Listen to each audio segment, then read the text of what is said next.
Olá, meu amigo, olá, minha amiga, tudo bem? É um prazer, mais uma vez, estarmos juntos para continuarmos estas programações lindas de uma semana maravilhosa, a Semana Santa, restaurados em Cristo. E aí, tá gostando? Tá aproveitando bastante a programação? Tenho certeza que sim. Não perca nenhum detalhe, nenhum versículo, nenhuma explicação, porque tudo isso vai ajudar você na sua caminhada cristã e na vitória que você vai receber de Deus dia após dia. Eu gostaria que você também divulgasse essa programação para os seus amigos, que você compartilhasse com os seus amigos. Afinal, o que é bom para a gente é bom para os nossos amigos, os nossos queridos, correto? Bom, hoje nós vamos falar um tema muito importante e o conteúdo realmente é formidável, extraordinário. Vale a pena você ficar atento a cada ponto dessa mensagem, tá bom? O tema de hoje é falhar não significa fracassar. Essa é uma questão muito interessante, né? Porque falhar todo mundo falha, todos nós falhamos. Agora, fracassar, aí já é outro nível. E nós precisamos então conversar sobre este assunto. Mas antes de eu abrir a Bíblia para ler o texto, eu gostaria de fazer uma oração com você. Vou orar por você, por sua casa, por sua família, vou orar por sua igreja, vou orar por seus negócios, vamos orar por sua vida espiritual também. Curva a sua cabeça, feche os seus olhos, vamos orar. Senhor, nosso Deus e nosso Pai, muito obrigado por essa semana maravilhosa e por podermos estudar a Tua Palavra sobre o tema Restaurados em Cristo. Senhor, estamos vivendo dias difíceis, tem muitas pessoas que estão enfermas, tem outras que perderam o emprego, tem outras que perderam um ente querido e tem outras pessoas que neste momento estão passando por uma grande luta, por um grande sofrimento. Meu Deus, venha nesse instante com a tua mão poderosa, com a tua graça maravilhosa, abençoar esta pessoa, abençoar esta casa, abençoar este lar, esta igreja, esse grupo de estudos. Abençoa, meu Deus, cada pessoa que tanto necessita da tua misericórdia. Também, Senhor, abençoe o trabalho dessas pessoas, os negócios de cada uma delas. Fortaleça também, Senhor Deus, a saúde física, emocional e espiritual. Se, porventura, acontecer uma falha, que a gente se levante em Teu nome para que a gente não fique fracassado. O Senhor mesmo nos garante a vitória. Por isso, eu entrego em Tuas mãos cada pessoa que está aqui, em nome de Jesus. Amém. Amém. Hoje eu fiz uma oração um pouquinho mais longa, porque eu queria orar por alguns detalhes específicos na sua vida e também na minha vida. Meu amigo e minha amiga, nós vamos agora ler o texto para falar sobre o tema falhar não significa fracassar. E o texto é Mateus 26, do 31 ao 35, que diz assim: Então Jesus lhe disse: Esta noite todos vós vos vos escandalizareis comigo, porque está escrito, ferirei o pastor e as ovelhas do rebanho ficarão dispersas. Mas depois da minha ressurreição, irei adiante de vós para a Galiléia. Agora verso 33. Disse-lhe Pedro, ainda que venhas a ser um tropeço para todos, nunca o serás para mim. Replicou-lhe Jesus, em verdade te digo, que nesta mesma noite, antes que o galo cante, tu me negarás 3 vezes. Disse-lhe Pedro, ainda que me seja necessário morrer contigo, de nenhum modo te negarei. E todos os discípulos disseram o mesmo. Uau! Que texto, que história, que diálogo, que porção impactante da palavra de Deus, você não acha? Bom, você conhece a história de Pedro e conhece um pouco da história dos demais discípulos de Jesus. Cada um deles tem uma história bastante comovente e bastante importante, porque cada história é cheia de detalhes que são para nós como modelo, como inspiração, como orientação, para que a gente possa continuar a caminhada. Pedro era uma figura bastante interessante dos 12 discípulos e, por que não dizer, uma das figuras mais impressionantes da história do cristianismo. Você sabe que muitas pessoas na história da Bíblia cometeram falhas, tiveram derrotas, tiveram momentos difíceis. Eu poderia citar Moisés, por exemplo, Jeremias, eu poderia citar Jonas, eu poderia citar vários outros nomes, do Velho e do Novo Testamento. Mas hoje eu quero falar somente sobre Pedro. Pedro era uma figura, sim, era uma pessoa sincera, era uma pessoa bem autêntica e, como diz na linguagem mais moderna hoje, com Pedro era papo reto. Ele falava claramente, abertamente, era sincero, falava o que pensava e às vezes falava para pensar depois no que havia falado. Pedro era impulsivo, era um tipo sanguíneo, era uma pessoa que realmente tinha no coração sinceridade. Cometia vários erros, mas era uma pessoa muito sincera. A Bíblia chega a dizer que Pedro, por exemplo, ele oscilava bastante e ele ia de um extremo ao outro em fração de segundos. Por exemplo, Pedro andava sobre as águas pela fé olhando para Jesus. Isso é maravilhoso, é vitorioso. Mas daqui a pouco ele tira os olhos de Jesus, olha para as águas, para as ondas e começa a afundar. Então veja, Pedro é aquele que em um momento está andando sobre as águas vitorioso e daqui a pouco está sendo um fracasso, está sendo derrotado, está afundando, está morrendo, e aí ele grita, Jesus, salva-me, e Jesus vai, socorre e o salva. Mas Pedro tinha outros detalhes na vida também.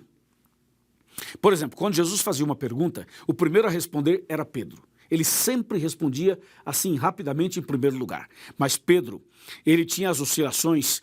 Por exemplo, a Bíblia menciona em Mateus que uma vez Jesus estava dizendo aos discípulos que as pessoas diziam que Jesus era isso, era aquilo, era João, era Elias, era um profeta e tal. Aí Jesus olha para eles e fala assim, e vós, quem dizeis que eu sou? Aí Pedro levanta a mão e disse, Senhor, tu és o Cristo, o Filho do Deus vivo. E Jesus disse, Pedro, que maravilha, não foi a carne nem o sangue que te revelaram, mas o meu Pai que está nos céus. Dizendo, Pedro, você foi usado por Deus para dar essa resposta. Veja que maravilha, isso é o máximo, é ou não é? Mas momentos depois, Jesus disse, eu vou para Jerusalém, serei traído, serei julgado, condenado, e vão me matar, e vou ser sepultado e tal, ao terceiro dia ressuscitarei. Jesus estava contando para eles esses assuntos, e Pedro levanta a mão de novo e diz, Senhor, se tu sabes que vais a Jerusalém e vais ser preso e morrer e tal, então é muito simples, o Senhor não vá para Jerusalém, fica aqui. Aí Jesus olha para Pedro e diz assim, arreda-te daqui, Satanás. Então veja, Pedro, em um momento ele era usado por Deus, em outro momento era usado por Satanás. E também tem mais alguns detalhes. Uma vez, Jesus disse a Pedro, Pedro, é o seguinte, o diabo está cirandando você. O diabo está lutando para derrubar você, para destruir você. Então vou te falar uma coisa, eu orei por você, eu estou intercedendo por você e eu quero, Pedro, que você fique do meu lado o tempo todo para que você não caia. Então Jesus levou Pedro para o Monte da Transfiguração, juntamente com Tiago e João, para que Pedro pudesse estar perto dele, aonde Jesus queria fortalecer a Pedro, sabendo das lutas que ele passaria, sabendo das batalhas que ele enfrentaria. Então Jesus, conhecendo Pedro, falou assim, Pedro, chega mais perto, fica do meu lado, vamos para a Montanha da Transfiguração. E a ideia de Jesus era estar sempre perto de Pedro, e Pedro sempre perto dele, para que Jesus pudesse ajudá-lo e fortalecê-lo na fé. Porque Jesus também sabia que Pedro no futuro passaria por outros problemas, como por exemplo, o momento em que ele negaria Jesus, o momento em que ele passaria por outras provas, e até mesmo Jesus sabia como seria Pedro no futuro e como seria a sua morte. Então Jesus queria ajudar Pedro o tempo todo. Por isso você vai perceber que em todas as fraquezas de Pedro, Jesus estava ali para ajudar, para coordenar, para apoiar, para levantar, para estender a mão. E assim Jesus fez com Pedro e também com os outros discípulos. A Bíblia continua falando sobre Pedro até chegar nesse episódio que eu acabei de ler na abertura do programa de hoje. E você percebeu que Jesus disse claramente o que iria acontecer e Pedro disse assim, Senhor, aconteça o que acontecer, eu jamais vou te negar, jamais vou te abandonar, eu vou contigo até a morte. Então Pedro era uma pessoa assim determinada, objetiva, vou contigo até a morte e acabou. E Jesus disse, Pedro, eu te digo que antes que o galo cante você vai me negar 3 vezes. E Pedro, não, Senhor, jamais te negarei, serei fiel. Você sabe que isso acontece conosco também, né? A gente oscila bastante, não oscila? Um dia você está firme na fé, outro dia você não está. Um dia você está feliz, esperando a volta de Jesus, outro dia você diz, Senhor, não volte hoje, porque se voltar hoje eu estou perdido. Não é verdade? Nós também oscilamos muito na fé, como Pedro.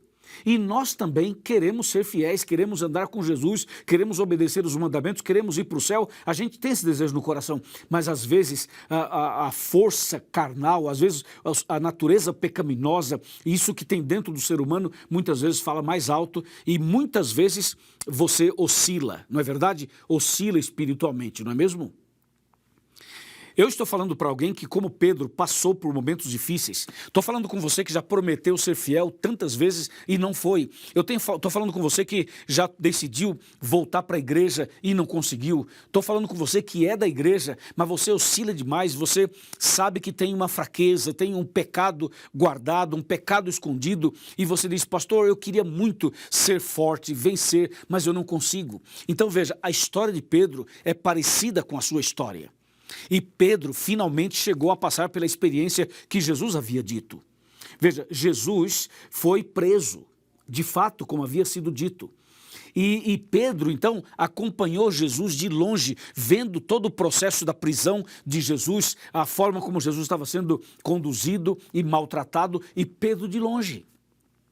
Aí, de repente, uma empregada se aproxima de Pedro e fala assim, você é um seguidor dele, não é? E Pedro nega Jesus. E a pessoa insiste e diz, mas você não é um dos 12? Não, nem conheço ele. Mas a sua fala, o jeito que você fala, a sua posição, a sua maneira e tudo que você tem, revela que você é um dos seguidores dele. E Pedro realmente negou Jesus 3 vezes, como Jesus havia dito. E depois que negou a 3ª vez, o galo cantou. E quando o galo cantou, então Pedro olhou para Jesus. E Jesus olhou para Pedro. Ou seja, quando o galo cantou pela 3ª vez, Jesus vira o olhar para Pedro e Pedro olha para Jesus, eles cruzam o olhar. E aquele olhar de Jesus não foi um olhar condenatório, acusatório, um olhar maldoso, não. Foi um olhar de compaixão, de misericórdia, um olhar de um Deus que ama os seus filhos, apesar das fraquezas e instabilidades que nós temos. O olhar de Jesus levou Pedro aos prantos. Pedro chorou copiosamente, Pedro chorou muito naquele momento. Ele percebeu o quão miserável ele era, o quão pecador ele era, o quão carente ele era. Ele percebeu que o espírito estava pronto, mas a carne é fraca. Ele percebeu que ele tinha desejos bons, mas ele não conseguia realizá-los. Entendeu ou não? O apóstolo Paulo fala sobre isso, ele fala assim, eu sei o que tenho que fazer, mas eu não consigo. Eu sei o que é o certo, mas eu não consigo obedecer. Eu sei qual é o princípio, o mandamento e tudo. Eu tenho todo o conhecimento, mas eu não consigo realizar. Então há uma luta dentro do ser humano entre a carne e o espírito, entre o certo e o errado, entre o bem e o mal. Nós estamos no grande conflito e o grande conflito está dentro de nós. Então Pedro viveu esse grande conflito. Pedro, durante todo o tempo que seguiu Jesus, ele oscilou, ele acertava, ele errava, ele estava firme, ele estava fraco, ele andava sobre as águas, ele afundava, ele cortava a orelha de uma pessoa, depois ele falava de Jesus. Pedro foi assim, ó, a vida inteira dele. Ou seja, é uma vida muito parecida com a sua e com a minha, não é mesmo? Mas nesse dia, quando Pedro negou Jesus e o galo cantou, e Jesus olhou para Pedro e Pedro olhou para Jesus, e eles cruzaram os olhares, ali foi o arrependimento, ali foi a conversão de Pedro. Pedro reconheceu que ele não era nada, que ele precisava de Jesus, que ele necessitava de Jesus 24 horas, que sem Jesus ele estava perdido. E foi ali então que Pedro decide: Senhor, irei contigo pela fé. Eu não posso por mim mesmo, mas eu posso ir contigo. Então veja, Pedro falhou, mas ele não fracassou. Ou seja, houve uma falha, mas Jesus o restaurou. Houve uma oscilação, mas Jesus o segurou. Houve, quem sabe ali, ele perdeu talvez uma batalha, mas não perdeu a guerra, entendeu ou não? E Pedro se levanta e vai firme com Jesus até o final. Claro, passando por todas as lutas, mas ele vai firme até o final. E você sabe qual foi o final da história de Pedro aqui na Terra? Eu vou te contar 2 episódios interessantes. Um deles é que Pedro escreveu 2 livros da Bíblia, 1º e 2º Pedro. Outro episódio, Pedro foi o pregador, o evangelista oficial do Pentecostes. Se você pega Atos capítulo 2, na festa do Pentecostes, quem fez o sermão, quem fez a exposição da palavra, a proclamação do evangelho, foi Pedro. Então Jesus preparou Pedro, converteu Pedro, e ele foi o grande pregador do Pentecostes e foi também escritor da Bíblia Sagrada. Que coisa impressionante, né? Ou seja, Pedro, ele cometeu momentos de fraqueza. Como diz o nosso tema, ele falhou várias vezes, mas ele não foi um fracassado, porque ele perdeu batalhas, mas não perdeu a guerra. Amém? Você também pode ter seus momentos difíceis, mas não abandone a sua fé, não vire as costas para Jesus, não faça como Judas. Judas traiu Jesus, vendeu Jesus e Judas não se arrependeu. Judas continuou na sua ignorância, na sua prepotência, no seu orgulho, na sua vaidade e não se arrependeu e morreu enforcado e perdeu a salvação. Pedro pecou tanto quanto Judas. A diferença é que Pedro se arrependeu, chorou amargamente, reconheceu, caiu de joelhos, suplicou a graça, suplicou misericórdia, reconheceu sua falha, segurou na mão de Jesus e Jesus o levantou dizendo: eu te salvo. Pedro gritou: Senhor, salva-me, e Jesus o salvou e o levantou. Pedro se arrependeu, Judas não se arrependeu. Veja, falhar todo mundo falha, cometer erros todo mundo comete, mas o detalhe é o seguinte: você pode até cair, mas caia nas mãos de Deus, caia nas mãos, no colo de Jesus, caia de joelhos, ore a Deus, clame a Deus, mas não caia da mão de Jesus, não caia como Judas caiu, de chegar a um ponto de não se arrepender, entendeu? Arrependa-se, busque a Deus, confesse, clame, Deus vai te abençoar, vai te perdoar, vai te resgatar, vai te restaurar e vai te salvar. Amém? Que tremendo, né? Eu me empolgo com a Bíblia porque, para mim, essas coisas todas são muito empolgantes, porque são acontecimentos, ou foram acontecimentos verdadeiros, que têm a ver com a minha vida e também com a sua vida. E você sabe de uma coisa? O apóstolo São Pedro deixou para nós um exemplo, com a sua história, com o seu testemunho. E um dia, quando Jesus voltar, eu quero ir para o céu, e você também quer, não é mesmo? E nós vamos ver Jesus, vamos ver a Deus, vamos ver os anjos, vamos ver os salvos. Mas uma das pessoas que eu mais quero conversar é com Pedro. Eu quero sentar com ele, quero conversar com ele, para ouvir dele essas histórias que ele vivenciou, que a Bíblia apresenta de forma resumida. E você, também gostaria de conversar com Pedro? Com certeza, vai ser maravilhoso, emocionante e inspirador. Agora, o assunto não é mais com Pedro, o assunto é com você. Eu pergunto, e você, como está a sua fé? Como está a sua vida espiritual? Como está a sua caminhada cristã? Você está firme na fé? Tem oscilado muito? Você tem frequentado a igreja ou já não frequenta a igreja há muitos anos? Você tem sido fiel aos princípios da Bíblia? Ou você já abandonou tudo isso? Você tem obedecido à luz que você conhece? Ou você é daqueles que conhece a verdade, mas não se firma na verdade? Sabe de uma coisa? Hoje, Jesus está olhando para você. O mesmo olhar que ele teve com Pedro, ele tem com você hoje. Olhe para Jesus. Mesmo que você chore, mesmo que você caia aos prantos, é importante que você caia arrependido. Se você cometeu algum pecado, traiu sua esposa, traiu seu marido, traiu seus pais, traiu a confiança de alguém, se você tem um pecado guardado, um pecado de estimação, se você tem sido muito vulnerável em algumas coisas, veja, caia de joelhos hoje, reconheça que você falhou, mas que você não perdeu a guerra.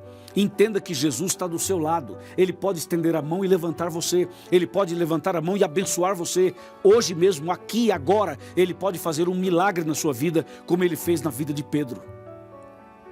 Se você crê, se você aceita, eu vou orar por você. Mas hoje eu quero chamar você que se afastou da igreja, você que está afastado dos caminhos de Deus, você que não está mais em comunhão com a igreja, nem com a Bíblia, nem com Deus, você que é uma pessoa que está há muito tempo distante, você não lê a Bíblia há muito tempo, você não ora há muito tempo, você não vai à igreja há muito tempo, você está distante de todo mundo, da igreja, de Deus há muito tempo, e hoje você está aqui vendo essa mensagem, é com você que eu quero falar. Jesus está chamando você, Jesus quer abençoar você, Jesus quer restaurar você, Jesus quer curar você, Jesus quer transformar sua vida. Dê uma chance para Jesus, apenas olhe para Jesus pela fé como Pedro. Quando você olhar para Jesus pela fé, vai perceber que Jesus vai estar olhando para você e o olhar dele vai mudar sua vida, vai mudar o seu rumo, vai te fazer feliz, vai te dar paz no coração e vai te dar certeza de uma vida eterna quando Jesus voltar.